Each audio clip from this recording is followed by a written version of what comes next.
Trade മാർക്കിന്റെ validity വരുന്നത് 10 വർഷമാണ്. പക്ഷേ ഈ 10 വർഷം എപ്പോഴാണ് കാൽക്കുലേറ്റ് ചെയ്യേണ്ടത് എന്നുള്ളൊരു ചോദ്യമാണ്. രജിസ്ട്രേഷൻ കിട്ടിയിട്ടുള്ള ഡേറ്റ് മുതലാണോ അതോ ട്രേഡ് മാർക്കിന് അപ്ലൈ ചെയ്തിട്ടുള്ള ഡേറ്റ് മുതലാണോ ഈ 10 വർഷം കാൽക്കുലേറ്റ് ചെയ്യേണ്ടത് എന്നുള്ളതാണ്. ട്രേഡ് മാർക്കിന് അപ്ലിക്കേഷൻ ഫയൽ ചെയ്തിട്ടുള്ള ഡേറ്റ് മുതലാണ്. എപ്പോഴാണ് രജിസ്ട്രേഷൻ കിട്ടിയെന്നുള്ളതല്ല, അത് ഇറലവൻ്റ് ആണ്. എപ്പോഴാണ് നമ്മൾ ട്രേഡ് മാർക്കിന് അപ്ലിക്കേഷൻ ഫയൽ ചെയ്തത് അന്ന് മുതൽ 10 വർഷം, ഷാർപ്പ് 10 വർഷം, റൈറ്റ്. സോ ആ 10 വർഷത്തിന് മുൻപായിട്ട് എപ്പോഴാണോ അത് എക്സ്പയർഡ് ആവുന്നത് അതിന് മുൻപായിട്ട് നമ്മൾ ട്രേഡ് മാർക്ക് റിന്യൂ ചെയ്യണം. ട്രേഡ് മാർക്ക് റിന്യൂവലിന് ഫീസ് വരുന്നത് 9,000 rupees ആണ്. അത് ചെറിയ ബിസിനസ് വലിയ ബിസിനസ് ഒന്നുമില്ല, 9,000 rupees ആണ് ഫിക്സഡ് ആയിട്ടുള്ള ഫീസ്. നാളെ ഒരു പക്ഷേ മാറാം. ഓക്കെ, ഇനി ഇൻ കേസ് അത് മറന്നുപോയി, നല്ല മറവിയുള്ളൊരു ബിസിനസ്സുകാരനാണ്, അപ്പോൾ എന്ത് ചെയ്തു, അത് റിന്യൂ ചെയ്യാൻ മറന്നു. 10 വർഷം കഴിഞ്ഞു. 10 വർഷം കഴിഞ്ഞിട്ട് ഒരു 5 മാസമായി എന്ന് വിചാരിക്കുക. അവർക്ക് വീണ്ടും അത് റിന്യൂ ചെയ്യാനായിട്ട് കഴിയും. പക്ഷേ അഡീഷണൽ സർചാർജ് ഒരു 4,500 രൂപ കൂടി അഡീഷണൽ നൽകിക്കൊണ്ട്, അതായത് 9,000 rupees പ്ലസ് 4,500 അഡീഷണൽ നൽകിക്കൊണ്ട് അവർക്ക് അത് റിന്യൂ ചെയ്യാനായിട്ട് കഴിയും. ഇനിയിപ്പം അതിലും നല്ല മറവുള്ള ഒരു വ്യക്തിയാണെന്നുണ്ടെങ്കിൽ, അതായത് ഈ 10 വർഷം കഴിഞ്ഞിട്ട് 6 മാസമായി ആ സർചാർജ് അടച്ചുകൊണ്ട് റിന്യൂ ചെയ്യേണ്ട ആ ഒരു കാലപരിധിയും കഴിഞ്ഞു, വീണ്ടും സമയം ആ 6 മാസവും എക്സീഡ് ചെയ്തു എങ്കിൽ വീണ്ടും ഒരു 6 മാസത്തേക്ക് അവർക്ക് എന്ത് ചെയ്യാനായിട്ട് കഴിയും, റീസ്റ്റോറേഷൻ ഫയൽ ചെയ്യാനായിട്ട് കഴിയും. അപ്പം റീസ്റ്റോറേഷൻ ചെയ്യണമെന്നുണ്ടെങ്കിൽ വീണ്ടും 9,000 അഡീഷണൽ ആയിട്ട്, സോ 9,000 പ്ലസ് 9,000 18,000 rupees അഡീഷണൽ അവർ പേയ്മെന്റ് ചെയ്തുകൊണ്ട് റീസ്റ്റോറേഷൻ അവർ ചെയ്യേണ്ടതായിട്ട് വരും, റൈറ്റ്. സോ ഇതാണ് അതിന്റെ പ്രോസസ്. അതും കടന്നു പോയി കഴിഞ്ഞാൽ പിന്നെ ആ പേര് നോക്കിയിട്ട് കാര്യമില്ല, പേര് കിട്ടത്തില്ല. ഓക്കെ, അങ്ങനെയുള്ള ഒരു ചാൻസസ് അതിനകത്ത് വരുന്നുണ്ട്. അതെ, അപ്പോൾ ഡേറ്റ് വളരെ ഇമ്പോർട്ടൻറ്റ്. 10 years എന്ന് പറയുന്ന ഡേറ്റിന് മുൻപായിട്ട് തന്നെ നിർബന്ധമായിട്ട് അറ്റ്ലീസ്റ്റ് ഒരു ദിവസം മുൻപെങ്കിലും ഒരു ഇത് റിന്യൂ ചെയ്യണം. ഓക്കെ, അങ്ങനെയുള്ള സമയത്ത് വേറെ ആളുകൾക്ക് ആ ഒരു പേര് കിട്ടാനായിട്ടുള്ള ചാൻസസ് ഉണ്ട്. അതല്ലെങ്കിൽ ഒരിക്കൽ നമ്മൾക്ക് ഒരു ട്രേഡ് മാർക്ക് ഒരാൾ എടുത്തു കഴിഞ്ഞു, ഇതുപോലത്തെ ക്യാൻസലൈസേഷൻ വന്നു കഴിഞ്ഞാലും അത് ആയിട്ട് മുന്നോട്ട് പോകാൻ പറ്റുമോ മറ്റുള്ള ആൾക്കാർക്ക്, വേറെ ബിസിനസ് ഓണർക്ക്? വേറൊരാൾക്ക് അപ്ലൈ ചെയ്ത് കഴിഞ്ഞാലും അത് ഒബ്ജക്ഷൻ ഡെഫിനറ്റ്ലി പോകും. കാരണം ഇത് ആക്റ്റീവായിട്ട് നിൽക്കുന്നതാണ് ഈ ട്രേഡ് മാർക്ക്. അതുകൊണ്ട് തന്നെ അവർക്ക് എന്തായാലും ഒബ്ജക്ഷൻ പോകും, അവർക്ക് യൂസ് ചെയ്യാൻ കഴിയത്തില്ല. ഓക്കെ, നമ്മള് ഇപ്പോ ഓരോ ആളുകളും കുറെ ആളുകളുടെ ഒരു ബിസിനസ് മൈൻഡ് എന്ന് വെച്ചാൽ കുറച്ച് സമയം വർക്ക് ചെയ്ത് കഴിഞ്ഞ ശേഷം കുറച്ച് സാലറി ഒക്കെ ഉണ്ടാക്കി കഴിഞ്ഞ ശേഷം ബിസിനസ്സിലോട്ട് വരാം എന്നുണ്ട്. പക്ഷെ അതിന് മുന്നേ ഒരു ബ്രാൻഡിന്റെ പേരൊക്കെ കണ്ടെത്തിയിട്ടുണ്ടായിരിക്കും.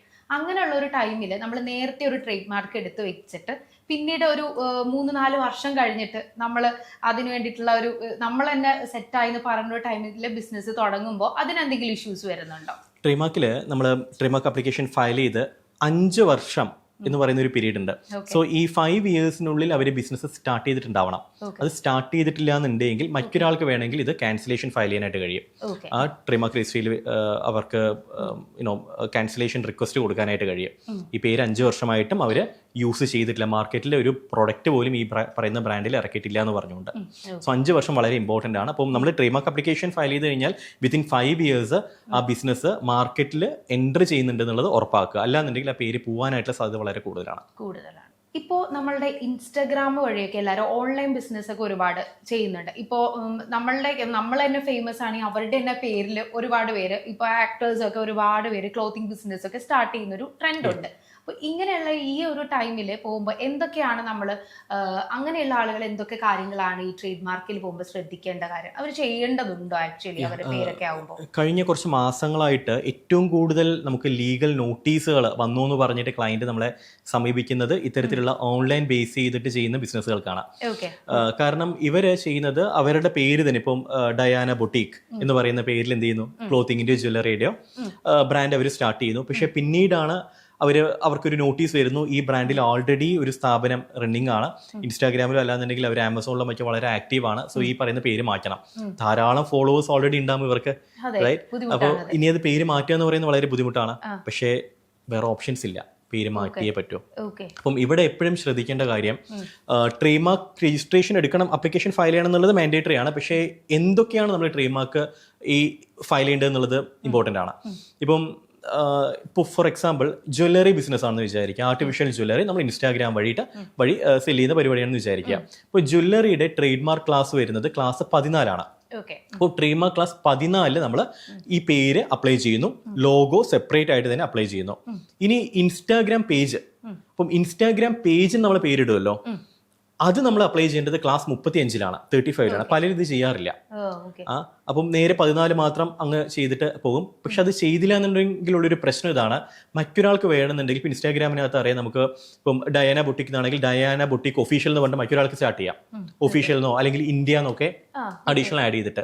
ഇത് പ്രിവെന്റ് ചെയ്യണമെന്നുണ്ടെങ്കിൽ നമുക്ക് ക്ലാസ് 35 കൂടി ആപ്ലിക്കേഷൻ വേണം, റൈറ്റ്? അത് ഈ പറയുന്ന പേര് മാത്രമല്ല, നമ്മൾ ഐക്കൺ വെക്കുമല്ലോ, അതിലൊരു ഡിസ്പ്ലേ ഇമേജ് വെക്കുമല്ലോ, ആ ഷേപ്പും കൂടി നമ്മൾ സെപ്പറേറ്റ് ആയിട്ട് ഇതിനെ ട്രേഡ് മാർക്കിന് അപ്ലിക്കേഷൻ ഫയൽ ചെയ്യേണ്ടതുണ്ട്. അപ്പം ഈ ക്ലാസ് 14 നമ്മൾ ചെയ്യേണ്ടതുണ്ട്, ക്ലാസ് 35-ലും സെപ്പറേറ്റ് ആയിട്ട് തന്നെ പേര് സെപ്പറേറ്റ്, ലോഗോ സെപ്പറേറ്റ് ആയിട്ട് നമ്മൾ ഫയൽ ചെയ്യണം. അല്ലാന്നുണ്ടെങ്കിൽ ഡ്യൂപ്ലിക്കേഷൻസ് ബ്രാൻഡ്സ് വരാനുള്ള സാധ്യത വളരെ കൂടുതലാണ്.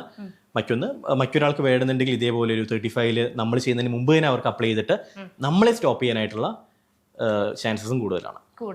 കാരണം നമ്മൾ അത്രയും ഫോളോവേഴ്സ് ഒക്കെ വരുന്ന ഒരു ഇൻസ്റ്റാഗ്രാം പേജ് ആകുമ്പോൾ എന്തായാലും ആളുകളിലേക്ക് എത്തിയിട്ടുണ്ടാവും. അപ്പോൾ വേറൊരാൾക്ക് നമുക്ക് അതേ ഒരു ക്ലോത്ത് ബിസിനസ് ഒക്കെ തന്നെ സ്റ്റാർട്ട് ചെയ്യണമെങ്കിൽ ഇതേപോലെ ചെയ്യാനായിട്ട് സാധിക്കും. വളരെ പൊട്ടൻഷ്യൽ ഉള്ള ഒരു മേഖലയാണ് ഇൻസ്റ്റാഗ്രാം ത്രൂ ഈ പറയുന്ന ജ്വല്ലറി, ക്ലോത്തിങ്ങിന്റെ ബിസിനസ് ഒക്കെ.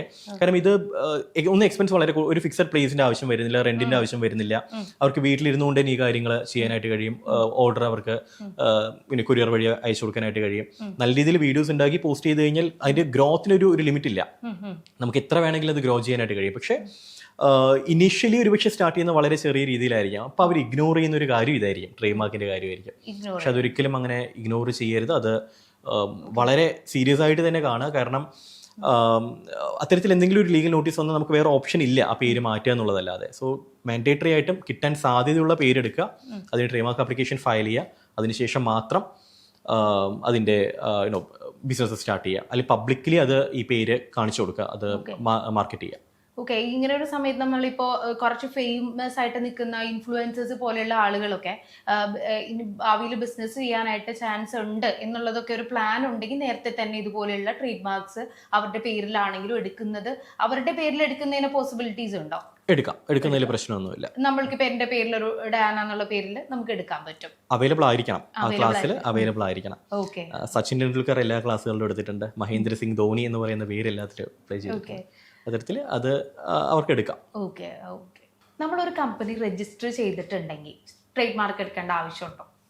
കമ്പനി രജിസ്ട്രേഷനും ട്രേഡ് മാർക്ക് രജിസ്ട്രേഷനും രണ്ടാണ്, രണ്ട് ഡിപ്പാർട്ട്മെന്റിൽ വരുന്നതാണ്. ഇപ്പോൾ കമ്പനി രജിസ്ട്രേഷൻ എന്ന് പറയുമ്പോൾ അത് പ്യൂർലി പ്രൈവറ്റ് ലിമിറ്റഡ് കമ്പനി അല്ലെങ്കിൽ പാർട്ട്ണർഷിപ്പ് ആണെന്നുണ്ടെങ്കിൽ അത് LLP, ലിമിറ്റഡ് ലയബിലിറ്റി പാർട്ട്ണർഷിപ്പ്. ഇത് രണ്ടും MCAയുടെ അണ്ടറിൽ വരുന്നതാണ്, മിനിസ്ട്രി ഓഫ് കോർപ്പറേറ്റ് അഫയേഴ്സിന്റെ അണ്ടറിൽ വരുന്നതാണ്. സോ അവിടെ നമ്മൾ നെയിം റിസർവ് ചെയ്ത് കഴിഞ്ഞാൽ നമുക്കൊരിക്കലും ട്രേഡ് മാർക്കിൽ പ്രൊട്ടക്ഷൻ കിട്ടത്തില്ല, റൈറ്റ്? ട്രേഡ് മാർക്ക് രജിസ്ട്രേഷൻ എപ്പോഴും സെപ്പറേറ്റ് ആയിട്ട് തന്നെ നമ്മൾ അപ്ലൈ ചെയ്യേണ്ടതുണ്ട്, കാരണം അത് സെപ്പറേറ്റ് ഡിപ്പാർട്ട്മെന്റ് ആണ്. കാരണം പലരും ചെയ്യുന്ന ഒരു കാര്യമാണ്, നമ്മൾ ഓൾറെഡി കമ്പനി ഫോം ചെയ്തിട്ടുണ്ട്, പിന്നെ ട്രേഡ് മാർക്ക് എടുക്കേണ്ടതല്ല, നമുക്ക് ഓൾറെഡി നെയിം റിസർവേഷൻ കിട്ടിയിട്ടുണ്ട്. പക്ഷെ എവിടെ നെയിം റിസർവേഷൻ കിട്ടി? MCAയിൽ നമുക്ക് നെയിം റിസർവേഷൻ കിട്ടിയിട്ടുണ്ട്, ഒരിക്കലും ട്രേഡ് മാർക്കിൽ കിട്ടിയിട്ടില്ല. ട്രേഡ് മാർക്കിൽ നമുക്ക് നെയിം റിസർവേഷൻ കിട്ടിയെങ്കിൽ മാത്രമേ, ട്രേഡ് മാർക്ക് രജിസ്ട്രേഷൻ കിട്ടിയെങ്കിൽ മാത്രമേ മറ്റൊരാൾക്ക് ഈ പേര് യൂസ് ചെയ്യാൻ കഴിയാത്ത രീതിയിൽ നമുക്ക് ലോക്ക് ചെയ്യാൻ കഴിയത്തുള്ളൂ. അല്ലാന്നുണ്ടെങ്കിൽ അവർക്ക് വേണമെന്നുണ്ടെങ്കിൽ ഇതേ പേരിൽ ഒരു ബ്രാൻഡ് ഇറക്കാം, കമ്പനി സ്റ്റാർട്ട് ചെയ്യാൻ കഴിയില്ല എന്നേ ഉള്ളൂ, മറ്റൊരു ബ്രാൻഡ് അവർക്ക് ഇറക്കാം. അല്ലാന്നുണ്ടെങ്കിൽ ഒരു പാർട്ട്ണർഷിപ്പ് ബിസിനസ് വെറുതെ അങ്ങ് ഒരു ഡീഡ് വെച്ചുകൊണ്ട് അവർക്ക് സ്റ്റാർട്ട് ചെയ്യാം. സോ അത് സ്റ്റോപ്പ് ചെയ്യണമെങ്കിൽ എന്തായാലും ട്രേഡ് മാർക്ക് രജിസ്ട്രേഷൻ എടുത്തിട്ടുണ്ടാവണം. ഓക്കെ, ഇപ്പോൾ നമ്മൾ അതേപോലെ തന്നെ ഈ ട്രേഡ് മാർക്കും ആറും തമ്മിലുള്ള ഡിഫറൻസ് എന്താ? ചില കമ്പനീസ് ഒക്കെ നമ്മൾ 6 മാത്രം കൊടുത്തിട്ടുണ്ടെങ്കിൽ അത് ഒരു ട്രേഡ് മാർക്ക് നമ്മൾ എടുത്തിട്ടുണ്ട് എന്ന് തന്നെയാണോ നമ്മൾ സൊസൈറ്റി മനസ്സിലാക്കേണ്ടത്? ഇപ്പം ഈ TM, പല ലോഗിനും മേലെ TM 6 എന്നൊക്കെ എഴുതുന്ന പരിപാടിയുണ്ട്. ശരിക്കും അത് എഴുതാൻ നിർബന്ധമുള്ള ഒരു കാര്യമൊന്നും അല്ല. അങ്ങനെ എവിടെയും 6 രജിസ്ട്രേഷൻ കിട്ടിയിട്ടുള്ള സ്ഥാപനങ്ങൾ എഴുതണം എന്നൊന്നും പറയുന്നില്ല. പക്ഷെ പലരും ചെയ്യുന്നത് ഈ രജിസ്ട്രേഷൻ കിട്ടാതെ 6 എഴുതാറുണ്ട്. അങ്ങനെ എഴുതി കഴിഞ്ഞാൽ അത് പണി കിട്ടും. അങ്ങനെ ഒരിക്കലും ചെയ്യാൻ പാടില്ല. അതിന് വലിയ പെനാൽറ്റി കിട്ടാൻ സാധ്യതയുള്ള ഒരു വലിയൊരു നിയമലംഘനമാണ്. രജിസ്റ്റേർഡ് ആയിട്ടുള്ള ബ്രാൻഡ്സ് മാത്രമേ 6 എഴുതാൻ പാടുള്ളൂ, അത് എഴുതണമെന്ന് നിർബന്ധമില്ല. പക്ഷേ രജിസ്ട്രേഷൻ കിട്ടാത്ത ബ്രാൻഡുകൾ ഒരിക്കലും 6 യൂസ് ചെയ്യരുത്. ഇനി എപ്പോഴാണ് ഈ TM 6 യൂസ് ചെയ്യേണ്ടത്? നമ്മൾ once trade mark application file ചെയ്ത് കഴിഞ്ഞാൽ we can use TM. Okay, registration കിട്ടിക്കഴിഞ്ഞാൽ TM പകരം 6 യൂസ് ചെയ്യാം. That's it. 6 യൂസ് ചെയ്തില്ല, TM എന്നാണ് യൂസ് ചെയ്യുക. കാരണം ഒരു പക്ഷേ ലക്ഷക്കണക്കിന് പാക്കിംഗ് കവേഴ്സ് ഓൾറെഡി അടിച്ചു വെച്ചിട്ടുണ്ടാവും. അപ്പോൾ അതുകൊണ്ട് തന്നെ അവർക്ക് രജിസ്ട്രേഷൻ കിട്ടി, പക്ഷേ പാക്കിംഗ് കവേഴ്സ് ബാക്കിയുണ്ട്, അത് TM എന്നാണ് കിടക്കുന്നത്. പ്രശ്നമൊന്നുമില്ല, അവർക്ക് യൂസ് ചെയ്യാം.